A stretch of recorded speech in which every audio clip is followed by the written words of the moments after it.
In the 23rd year of Joash the son of Ahaziah king of Judah, Jehoahaz the son of Jehu began to reign over Israel and Samaria, and reigned 17 years. And he did that which was evil in the sight of the Lord, and followed the sins of Jeroboam the son of Nebat, which made Israel to sin, he departed not therefrom. And the anger of the Lord was kindled against Israel, and he delivered them into the hand of Hazael king of Syria, and into the hand of Ben-Hadad the son of Hazael, all their days. And Jehoahaz besought the Lord, and the Lord hearkened unto him, for he saw the oppression of Israel, because the king of Syria oppressed them. And the Lord gave Israel a Saviour, so that they went out from under the hand of the Syrians, and the children of Israel dwelt in their tents, as beforetime.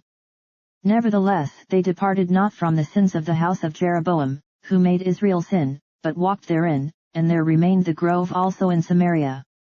Neither did he leave of the people to Jehoahaz but 50 horsemen, and 10 chariots, and 10,000 footmen, for the king of Syria had destroyed them, and had made them like the dust by threshing. Now the rest of the acts of Jehoahaz, and all that he did, and his might, are they not written in the book of the Chronicles of the kings of Israel? And Jehoahaz slept with his fathers, and they buried him in Samaria, and Joash his son reigned in his stead. In the 37th year of Joash king of Judah began Jehoash the son of Jehoahaz to reign over Israel and Samaria, and reigned 16 years. And he did that which was evil in the sight of the Lord, he departed not from all the sins of Jeroboam the son of Nebat, who made Israel sin, but he walked therein. And the rest of the acts of Joash, and all that he did, and his might wherewith he fought against Amaziah king of Judah, are they not written in the book of the Chronicles of the kings of Israel? And Joash slept with his fathers, and Jeroboam sat upon his throne, and Joash was buried in Samaria with the kings of Israel. Now Elisha was fallen sick of his sickness whereof he died. And Joash the king of Israel came down unto him, and wept over his face, and said, O my father, the chariot of Israel, and the horsemen thereof. And Elisha said unto him, Take bow and arrows. And he took unto him bow and arrows.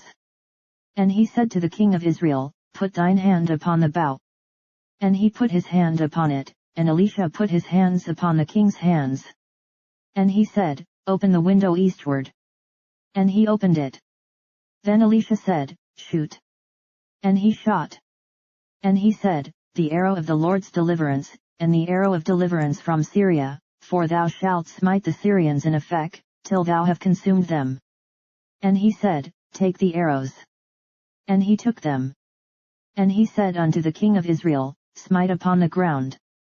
And he smote thrice, and stayed.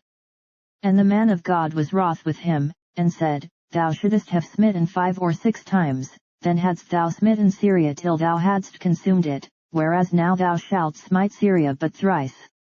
And Elisha died, and they buried him. And the bands of the Moabites invaded the land at the coming in of the year. And it came to pass, as they were burying a man, that, behold, they spied a band of men, and they cast the man into the sepulchre of Elisha, and when the man was let down, and touched the bones of Elisha, he revived, and stood up on his feet. But Hazael king of Syria oppressed Israel all the days of Jehoahaz. And the Lord was gracious unto them, and had compassion on them, and had respect unto them, because of his covenant with Abraham, Isaac, and Jacob, and would not destroy them, neither cast he them from his presence as yet. So Hazael king of Syria died, and Ben-Hadad his son reigned in his stead. And Jehoash the son of Jehoahaz took again out of the hand of Ben-Hadad the son of Hazael the cities, which he had taken out of the hand of Jehoahaz his father by war. 3 times did Joash beat him, and recovered the cities of Israel.